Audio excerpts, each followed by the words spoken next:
प्रकार एकीभाव केला म्हणून परप्रवेश. मग एकीभाव केला म्हणजे तोच एक आपल्या त्याच्यामध्ये अंधकार पसरला, म्हणजे अज्ञान अंधकार झाला आणि ज्ञानाचा प्रकाश आला नाही. मग त्या ठिकाणी लगेच दुसरा श्लोक सांगतात की नाही, मी ज्योती स्वरूप आहे, म्हणजे प्रकाश शक्तीवाला आहे. भगवान जसे ज्योती स्वरूप आहे तसा माझा आत्मा देखील ज्योती स्वरूप आहे. हे जाणलं की आपोआपच त्या ठिकाणी किती काळापासून बसलेला अंधकार क्षणात दूर होतो, अज्ञान अंधकार. म्हणून कशा रीतीने त्या वस्तूला मान्य होईल की तुम्ही माझ्यामध्ये प्रविष्ट असताना किंवा मी आत्मानुभूती घेत असताना कशा रीतीने तो अंधकार राहील अज्ञानाचा, अर्थात त्याला कर्मबंध होणार नाही असं सांगितलं. आता तिसऱ्या नंबरचा श्लोक पाहायचा आहे. आनंदाश्रू स्नपितवदनं गद्गदं चाभिजल्पन्. आनंदाश्रू स्नपितवदनं गद्गदं चाभिजल्पन्. यश्चायेत्वयि दृढमना स्तोत्रमन्त्रैर्भवन्तम्. यश्चायेत्वयि दृढमना स्तोत्रमन्त्रैर्भवन्तम्. तस्याभ्यस्तादपि च सुचिरं देहवल्मीकमध्यान्. तस्याभ्यस्तादपि च सुचिरं देहवल्मीकमध्यान्. निष्काश्यन्ते विविधविषमव्याधय काद्रवेया. निष्कासन्ते विविधविषमव्याधय काद्रवेया. जे आता पाहतो आपण की आनंदाश्रू स्नपितवदनं. अश्रू कुठून येतात? डोळ्यातून येतात. पण ते अश्रूचे दोन भेद आहेत, दुःखाचे अश्रू आणि आनंदाचे अश्रू. मग इथं त्यांनी काय सांगितलं? आनंदाच्या अश्रूने वदन म्हणजे मुख काय झालेलं आहे? स्नपित म्हणजे धुवून गेलेला आहे, किंवा काय म्हणतो त्याला की डोळ्यातून जे आनंदाश्रू वाहत असताना मुख ज्याचं स्नपित झाले म्हणजे स्नान घातले जणू काही मुखाला. गदगदंच अभिजल्पन. आणि अशी तुमची स्तुती करताना किंवा नमस्तू म्हणताना सुद्धा काय म्हणते, वाणीमध्ये एवढा गदगदपणा येतो, म्हणजे वाणी अशी स्पष्ट होत नाही. का गदगदपणा आलं? तर किती दिवसातून भगवान तुम्ही भेटला मला. आपण कुठं गदगद होतो? जेव्हा नातेवाईक प्रेमाचे भेटले आणि मग त्यावेळेस आपल्याला वाणी सुद्धा फुटत नाही, इतकं रोमांच अंगावर येतात, आनंदाश्रू वाहतात. पण भगवंतांना पाहून असं होतं का?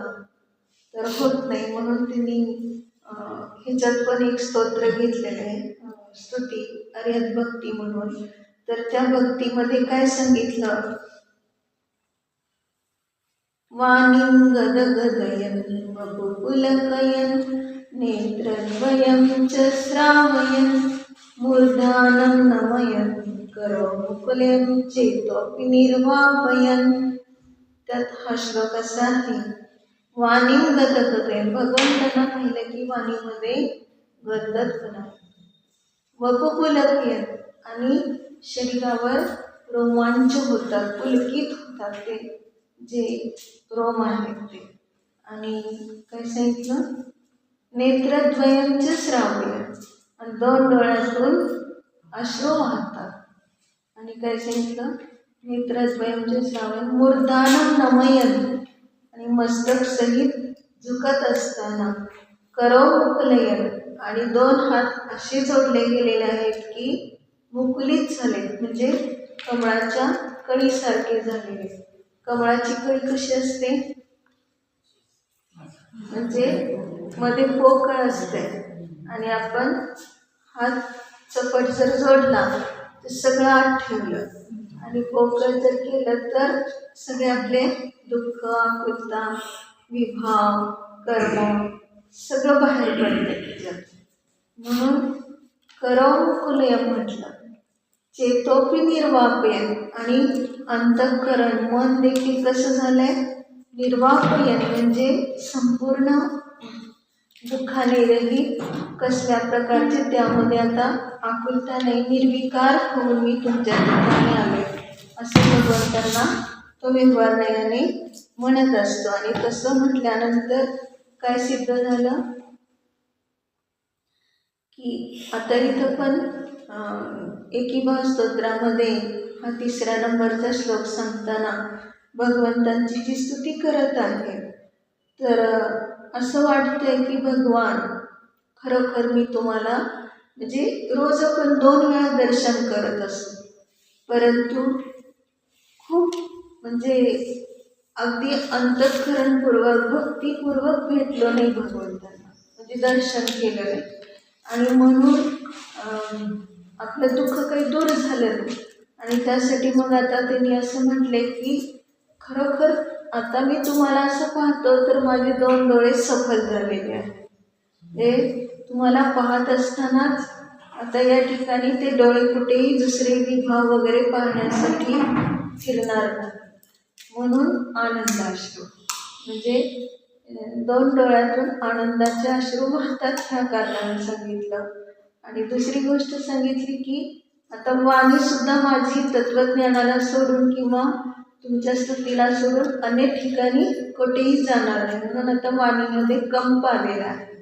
म्हणजे हे सगळं दुःख व्यक्त करत आहे की मी आजपर्यंत तुम्हाला खऱ्या वेदविज्ञानाच्या दृष्टीने पाहिलं नाही. आजपर्यंत मी तुमची स्तुती केली तरी ती स्तुती बरोबरची होती, म्हणून ते आता वाणीमध्ये गदगद बनवलेलं आहे. आता मला खरं स्तुती करण्यासाठी प्रेरित झालेलं आहे आपलं स्वरूप. मग यह म्हणजे जो काय करतो, स्वयं दृढ मना, तुमच्या ठिकाणी दृढ अंतःकरण करून, काय म्हटलं, दृढ मनामध्ये तुमच्या ठिकाणी म्हणतात की तो विषय घेतला, कारण परमात्मा हा निश्चय आहे आणि व्यवहार आणि भगवान निर्दोष भगवान. मग ते कसे आहे तर वितराग आहे. तुमच्या ठिकाणी माझं मन इतकं दृढ झालेलं आहे की स्तोत्र मंत्रही भवंतम, स्तोत्ररूपी मंत्राने भवंतम म्हणजे आपणास मी काय करतो, तुमच्या ठिकाणी येऊन तुमची पूजा करतो, तुमची स्तुती करतो वगैरे अशा रीतीने म्हटलेलं आहे. चायत च आयत, संधी कशी काढायची तिथून, न्या नाही काढायचं तिथं, तर अभिजल पण इकडं न घ्यायचं, न हलंत, आणि म्हणजे वरच्या ओळीत, आणि खाली य काढायचं आणि पुढं च काढायचं आणि आयत, म्हणजे तुमच्या ठिकाणी दृढमन होऊन मी काय केलेलं आहे, स्तोत्ररूपी मंत्राच्या द्वारे आपणास आयत म्हणजे येतो किंवा आपल्या ठिकाणी येतो, आदर करतो, पूजा करतो वगैरे अशा रीतीने त्याचा अर्थ तसा करायचा आहे. मग तस्य त्याच्या सुचिरम म्हणजे त्याला काय होतं, खूप काळपर्यंत देहवल्मीक मध्यान म्हणजे खूप काळपर्यंत काय झालेले, अभ्यस्तातपी राहिलेले म्हणजे अभ्यस्त झालेले, ते रोग म्हणा किंवा अजून काय असेल शरीरामध्ये, ते इतके अभ्यस्त झालेले की ह्या शरीराला सोडून जायला त्या बॅक्टेरिया तयार झाले, म्हणून अभ्यस्तात अपी तरी सुद्धा दृढ परिचय झालेल्या अशाही देहवल्मीक मध्यात काय सांगितलं, शरीररूपी वारूळ घेतलं. वल्मीक म्हणजे वारूळ, शरीररूपी वारुळातून काय सांगितलं, मध्यात म्हणजे त्याच्या मध्यातून निष्काशनते निघून जातात. कोण निघून जातात, विविध विषम व्याधय काद्रवेयः, अनेक प्रकारचे विषम व्याधी तेच आहेत काद्रवेय म्हणजे सर्प. कारण वारुळाची उपमा घेतली म्हणून या ठिकाणी रोगाला सर्पाची उपमा घेतलेली आहे. म्हणजे ह्या शरीररूपी वारुळामध्ये खूप काळापासून अभ्यस्त होऊन ते राहिलेले विषमव्याधी आहे. विषमव्याधी का म्हटलं त्याला? व्याधी नुसतं म्हटलं नाही तर विषमव्याधी अनेक प्रकारचे की ज्याला आपण दुरुस्त करू शकत नाही, कुठला औषध त्याला लागू पडत नाही, अशा प्रकारच्या व्याधी झालेल्या आहेत. ह्या शरीरामध्ये कशा प्रकारच्या व्याधी झालेल्या आहेत? विषम व्याधी झालेल्या आहेत की ते सहजासहजी बाहेर निघत नाही. मग विविध म्हटले परत अनेक प्रकारच्या विषम व्याधी ह्या शरीरूपी वारुळामध्ये आहेत. पण हे भगवान किती पण काळापासून असू देत तरी सुद्धा ते काद्रवेय म्हणजे ते सर्प, व्याधीरूपी सर्प जे आहे ते एका क्षणात निष्कासते.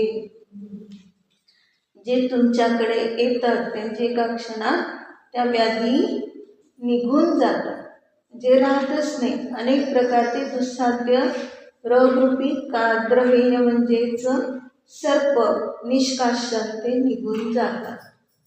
काय काय समजलं सांगा. एवढी भक्ती पाहिजे. भगवंताची भक्तीमुळे आपल्याला व्याधी म्हणजे वाणीमध्ये गदगदपणा.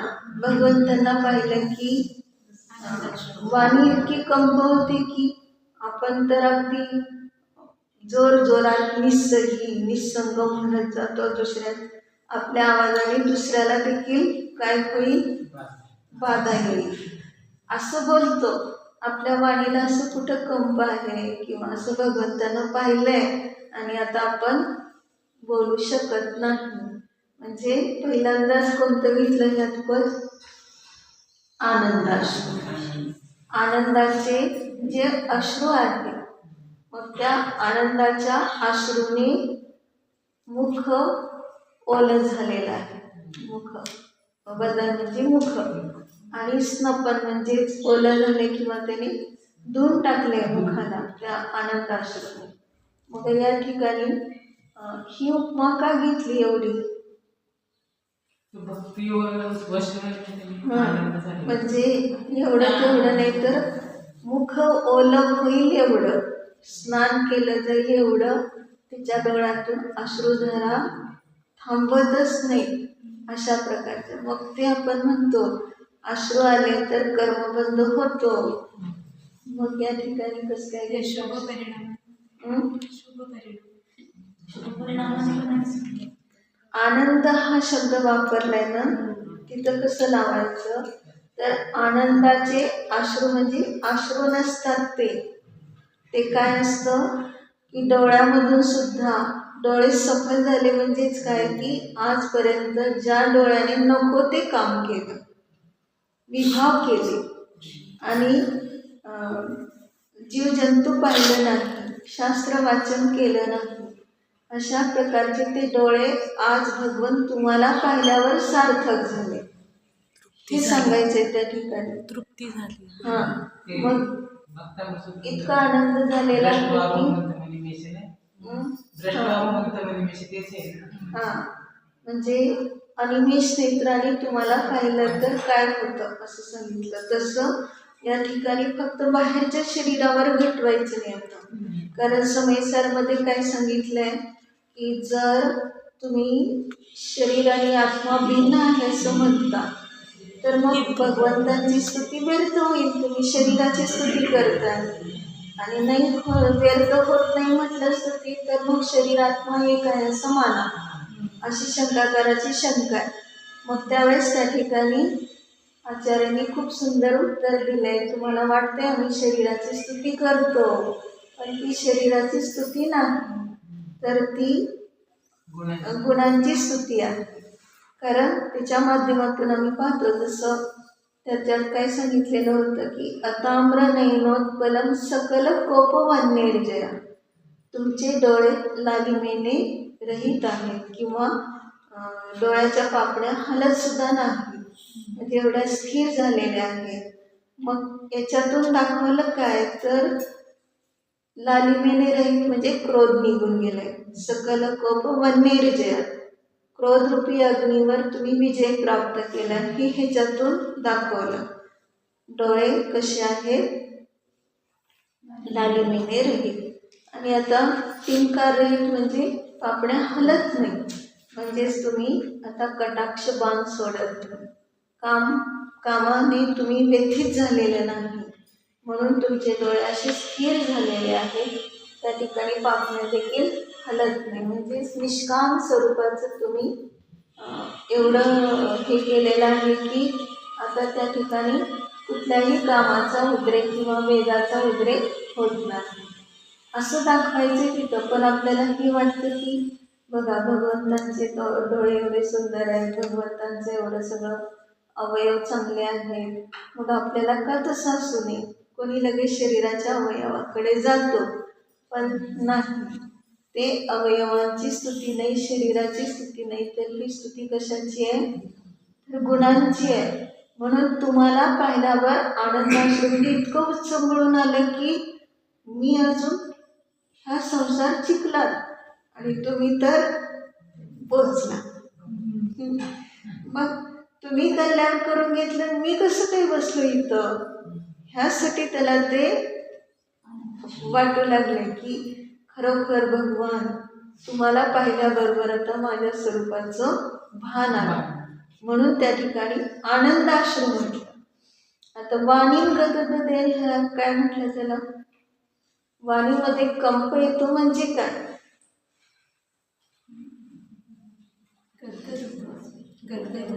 गदगद होते म्हणजे काय सांगायचं? आता खरं नमस्तू करतोय, स्तुती म्हणतोय, नमकार मंत्र म्हणतोय, मग त्यात गदगदपणा कसा आहे? म्हणजे एवढं काय त्याला असं झालेलं असतं की ते शब्द बाहेर फुटत नाही.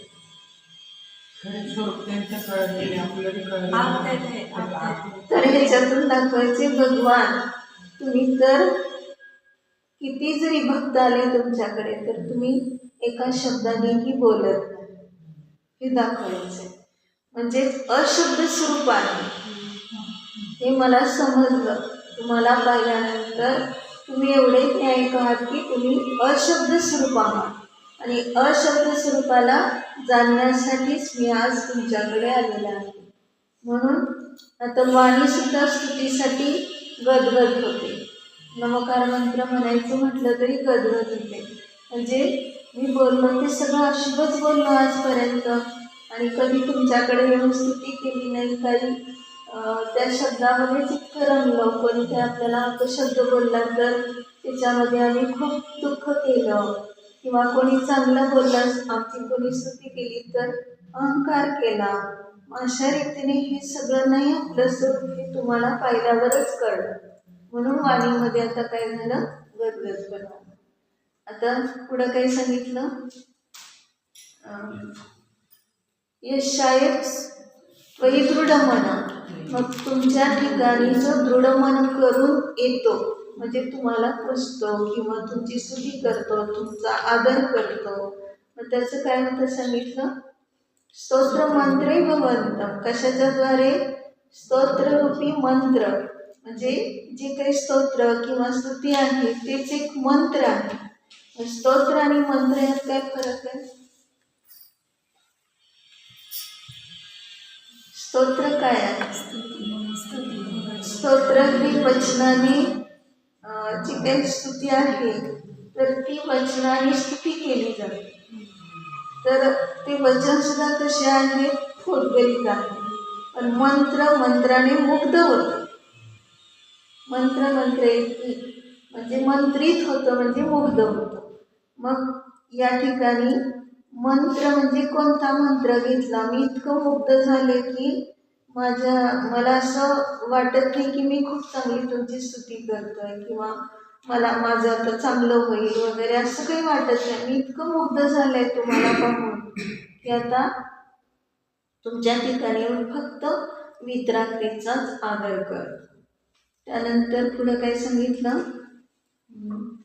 की जे किती सुचिरम म्हणजे खूप काळापासून ह्या देहरूपी वल्मिक मध्ये म्हटलं ना, देहरूपी वारुळामध्ये की बसलेले राहिलेले जे काही विषम व्याधयः म्हणजे विषम व्याधी अतिशय असाध्य जडलेल्या ह्या शरीररूपी वारुळामध्ये ज्या व्याधी आहेत त्या व्याधीरूपी काद्रविणी म्हणजे सर्प, आणि ते सर्प ह्या मी जेवढं तुमच्याकडे जितकं प्रेरित होऊन येतो आणि जितकं भक्तीने येतो तसे तसे हे किती काळापासून बसलेले सुद्धा रोगाचे सगळे रोगरूपी सगळे विषमव्याधीरूपी सगळे सर्प निष्कासन ते निघून जातात. काय सांगितलं तिसऱ्या वेळी? तशाभ्यस्तात. अभ्यस्त हा शब्द महत्वाचा आहे. म्हणजे जे शरीरात बसलेले जीव आहेत रोगाचे ते जीवाणू अभ्यस्त आहेत, म्हणजे ह्या शरीराला सोडायला तयार नाही. इतक्या काळापासून जसं तर एखादा डास आपल्याला चावला तर तो डास कुठं चावलेला असतो? समजा पोटाला चावला किंवा हाताला चावला किंवा पायाला चावला, मग आपण एक वेळ काय करतो, त्याला झटकून टाकतो. तो निघून गेला असं वाटतं आपल्याला, पण तो परत कुठे येऊन बसतो? जिथं त्याने रक्तप्राशन केलेलं असतं त्याच ठिकाणी परत येतो, कारण अभ्यस्त झालाय. तिथलंच रक्त त्याला प्यायचं असतं परत, म्हणून तिथंच पुन्हा पुन्हा येऊन बसतो. किंवा अजून दुसऱ्या ठिकाणी वगैरे त्याला जर चांगलं वाटलं शरीराच्या दुसऱ्या अवयवात तर तिथं जातो, परत दुसरीकडे जातो, परंतु ह्या शरीराला सोडून जायला तो तयार होत नाही. शेजारी किती झोपलेले असतात तरी पण तर तुम्हाला डास नाही चावले का, मलाच कशी काय चावले? तर ते अभ्यस्त झाले की ते शरीर आणि त्या शरीराचे जे काही त्याला घ्यावंसं वाटलेलं त्या डासांना त्याच्यात, तर तिथंच पुन्हा पुन्हा जातात, किती हटकले तरी.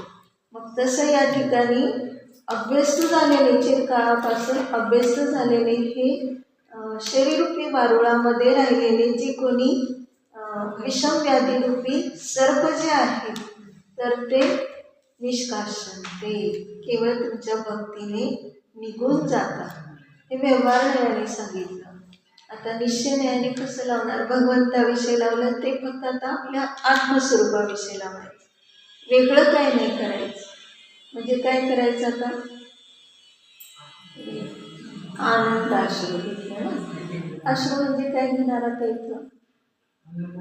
अध्यात्म लावतोय तर अतींद्रिय आनंदाची धारा वाहते, आणि मुख म्हणजे मुख्य मदन म्हणजे शरीरामध्ये जसं मुखज्ञ मुख्य असतं तसं निजध्रुव कारण परमात्मा मुख्य आहे, आणि त्याला स्मपन केलं म्हणजे इतकी धारा वाहते पण ती स्वतःमध्येच परत काय होते, पुन्हा पुन्हा प्रवाहित होते.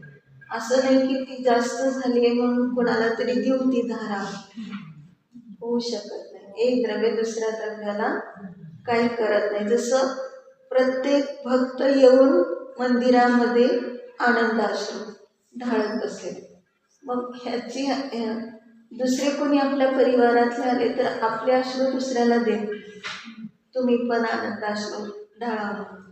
मग तसं या ठिकाणी व्यवहारात जिथून नाही दुसऱ्याला देऊ शकत तर निश्चयाने तर अतींद्रिय आनंदाची धारा ही स्वतःमध्येच मुख्य रूपाने प्रवाहित होते. आता वाणी गदगद येईल तिथं काय लावणार? वाणीमध्ये कंप आलेला आहे, गदगद पण आलेला आहे, त्याला निश्चयाने काय लावणार? मी शब्द बोलायला जातो परंतु मी अशब्द स्वरूपी ह्याचं भान होतं. म्हणजे मी अशब्द स्वरूपात राहिलं, तुम्हाला पाहिलं की म्हणजे अनुभवलं, आपल्या निजद्रव कारण परमात्म्याला अनुभवलं की त्या ठिकाणी आपोआपच काय होत आहे, शब्द फुटतच नाही, म्हणजे अशब्द स्वरूपातच राहतो. आणि पुढं मग सांगितलं जो कोणी अशा रीतीने आपल्या निजद्रव स्वरूपामध्ये असा येईल दृढ मनाने म्हणजे आपले अतींद्रिय आनंदच मला उपयोगी आहे, शुद्ध उपयोगातच मी राहणार, निजध्रुवाचाच विषय करणार असं ज्याचं दृढ मन झालेलं आहे, तर तो जर त्या स्वभावात राहील तर त्याचं काय होतं सांगितलं, यशाय त्वयि दृढमना, त्वयि म्हणजे निजध्रुवाच्या ठिकाणी दृढमन होऊन आलेला तो काय म्हणतो, स्तोत्र मंत्र भगवंत का दुसऱ्या ओळी. मग ते स्तोत्र मंत्र म्हणजेच काय आहे, तर वास्तविक रूपाने आपणास, भगवंत म्हणजे आपणास म्हणजे निजध्रुवास तो स्तोत्र मंत्राच्या द्वारे येतो. म्हणजेच कशाच्या द्वारे येतो, तर स्तोत्र कोणते आणि मंत्र कोणता. निजध्रुव स्वरूपामध्ये हेच आपलं जे मंगलगान चाललेलं आहे, कोणतं, अतिंद्रिय आनंदाचं, आणि त्याच्याद्वारेच तो सदैव एवढा पुलकित झालेला आपल्या अतिंद्रिय आनंदात राहतो की सगळं दुःख विसरून जातो संसाराचं. शरीर वगैरे, घर, शरीर, परिवार ह्याच्यामध्ये तो रमत नाही. अशा प्रकारचा दृढ मनवाला आत्मा. मग त्या ठिकाणी परत काय सांगितलं तिसऱ्या वेळी, तशापी म्हणजे त्या अशा जीवाला देखील काय सांगितलं, किती पण आता देह बलमी म्हणून काय घेतलं, तर शरीरूपी वारूळ घेतलं होतं. मग या ठिकाणी हेच पाहायचंय की वारूळ काय करतं, वारुळात सर्प राहतो आणि त्याला मुंग्या पण खूप असतात. मग त्या ठिकाणी मुंग्या पण आश्रित होतात त्याच्या.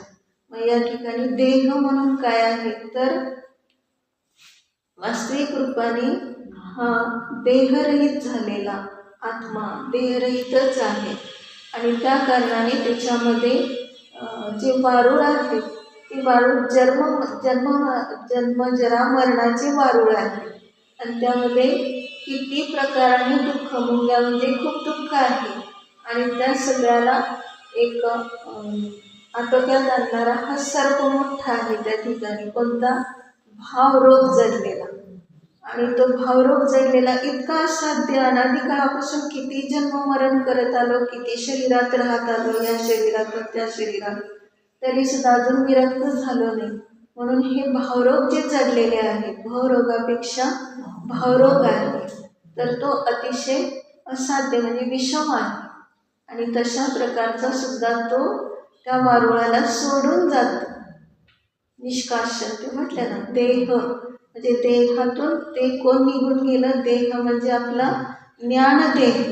ज्ञानदेहातून बाहेरचे देह निघून गेले, कुठलाच देह राहिला नाही आणि कुठल्याच व्याधी राहिल्या नाही, भावरोग राहिला नाही, बहुरोग राहिला नाही.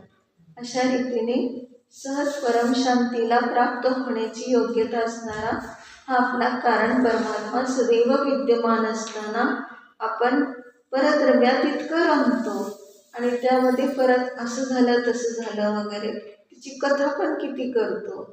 म्हणजे ज्यावेळेस झालं चूक त्यावेळेस तिथंच लगेच मिच्छामी तुकडम करून सोडत नाही. ते ह्याला सांग त्याला सांग असं झालं, मग त्याचं किती वेळा चिंतन करतो, किती मनन करतो, आणि पुन्हा पुन्हा त्यामध्ये किती कर्मबंध होतात हे सुद्धा लक्षात येत नाही. पण व्यवहाराने भगवंतांना पाहिलं की सगळं काही विसरलं बाहेरचं, आणि निश्चयाने आपल्या आत्म्याला अनुभवलं तर सगळं दुःख संपलं संसाराचं. म्हणजे जन्म जरा मरण वगैरे विभाव काहीच राहत नाही, हे सगळे रोग आपोआप निघून जातात.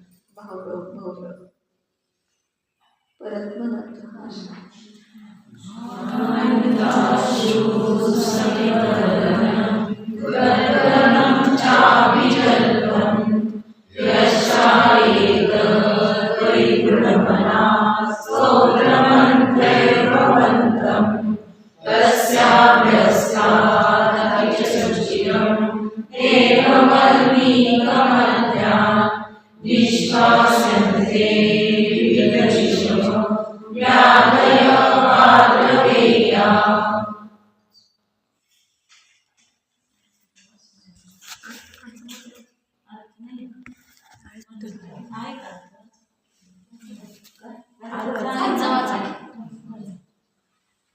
हे इंद्र, आनंदाश्रो हर्षरूपी आंसुओं से मुख को प्रक्षालित करता हुआ और अव्यक्त ध्वनि से स्तुति करता हुआ जो मनुष्य आपने स्थिर चित्त होकर स्तवन रूप मंत्रों से आपको पूजता है, स्तुति करता है। उसके चिरकाल से परिचित भी शरीर रूपी वामी के मध्य से बीच से अनेक प्रकार के कठिन रोग रूपी साप बाहर निकाल दिए जाते हैं। म्हणजे त्यांनी सांगितलं ना ते सापाला बाहेर काढावं लागतं म्हणून तसं निष्कासन असं तिथं काढले जातात असं लिहिलेलं खरं तर निघून जाते ते कसे काल सांगितलं होतं काय सांगितलं होतं की चंदनाच्या झाडाला वेटोळा घातलेला सर्प आणि तिथं फक्त मोराचा केकाराव ऐकला की त्याची सगळी बंधनं ढिले होतात आणि तो निघून जातो. किती पण विषारी असू देत मोठा असू देत तो तिथं थांबतच नाही.